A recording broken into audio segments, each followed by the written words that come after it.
My concerns, I'm part of a group called Fluoride Free Houston. Some of you have been here for a while, may remember us coming a couple summers ago discussing the issue of water fluoridation and our arguments in favor of ending that practice, specifically financial waste. The city signed a $5 million contract with Mosaic Co. to add hydrofluorosilicic acid, also fluorosilicic acid, also known as fluoride, to the water. Also, it's an environmental waste. The specific type of fluoride that we use in our water is a byproduct of phosphate mining. There's also the argument of civil liberties violations. It's the only thing that's force medicated in the water supply. And one point I really did want to bring up to Councilmember Gallegos, who we actually spoke to somebody from your office. I sent them back an email with some information. And those who have districts in the 5th Ward and 3rd Ward and the lower income, specifically black communities in Houston, fluoride has been shown in 5 studies since 1960 to disproportionately affect black males and black community members. So I'd like you to consider that point. Thank you. Your time has expired. Thank you. One moment, sir. Councilmember Kubash. Mr. Broze, thank you very much. I have been listening to Dr. Christie. I'm sorry he's not here today. Councilmember Christie, concerning water fluoridation.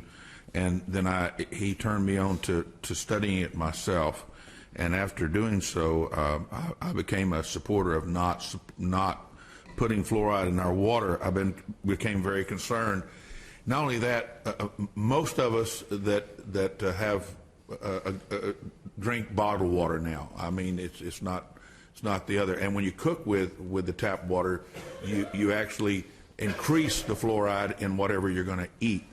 And I know that some people may think that this is, way out there, but they thought the same thing about forcing us to wear seatbelts years ago. My concern is that getting your message out, coming here to council, I appreciate that. I know we've got a long way to go, because I know I got a memo today stating that the CDC is behind it. Well, that's Center for Disease Control. I was concerned when I began to realize that there's going to be a real pushback from this, and I believe that you're doing the right thing.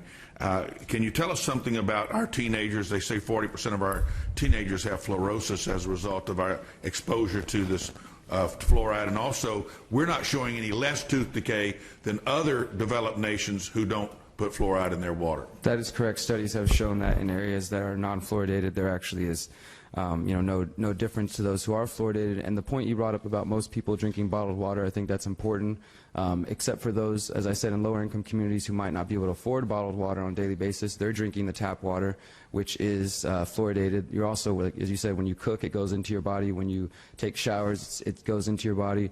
And one of the effects of water fluoridation and dental fluorosis, which is the spotting, the yellowing, the pitting of the teeth that some of you may have seen, and some of the younger generations, you said teenagers who are affected by this. That's one of the health effects, and there are a number of different studies that show effects, that the possibility that fluoride leads to an increase in kidney stones, hip bone problems, and a lot of other things that I will admit I'm not necessarily qualified to speak on that. I think we have some dentists here who might want to speak on that information, but we have these different arguments: the financial waste, environmental waste affecting the poorest communities, the health violations, and the civil liberties violations. We think there's more than enough ground for all of you guys to stand, and we will be sending you some email information. We'd like to meet with you individually. We plan to come back in the coming weeks, and we just want to open the door to communication with all you guys. And I thank you for coming, and one of the things that really shocked me was giving it to infants when they don't even have teeth. Absolutely. So thank you very much for coming. Thank you, Mr. Rose.